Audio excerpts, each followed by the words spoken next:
فضيحة إيناس الخالدي ويا عمر خطيبها، والتي تصدرت العديد من محركات البحث المختلفة في الوطن العربي وخاصة في العراق بسبب الصور الحميمة مع خطيبها، والتي لاقت انتقادات لاذعة بسبب هذه الصور لأنها تخالف العادات والتقاليد في المجتمعات العربية. تعتبر إيناس الخالدي الشخصيات الفنية الشهيرة،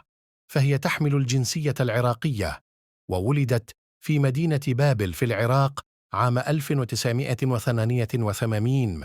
وهي تبلغ من العمر حوالي 36 عاماً، حاصلة على بكالوريوس في الصحافة والإعلام، ثم انتقلت إلى مجال الفن والتمثيل. شاركت في العديد من الأعمال الفنية، والتي من خلالها اكتسبت شهرة كبيرة خلال فترة قصيرة جدا، كما أنها بنت قاعدة جماهيرية ضخمة جدا، كما حققت العديد من الإنجازات ونالت عدة جوائز خلال مسيرتها الفنية. ومؤخرا تفاعل نشطاء الإنترنت بمقطع فيديو لإيناس الخالدي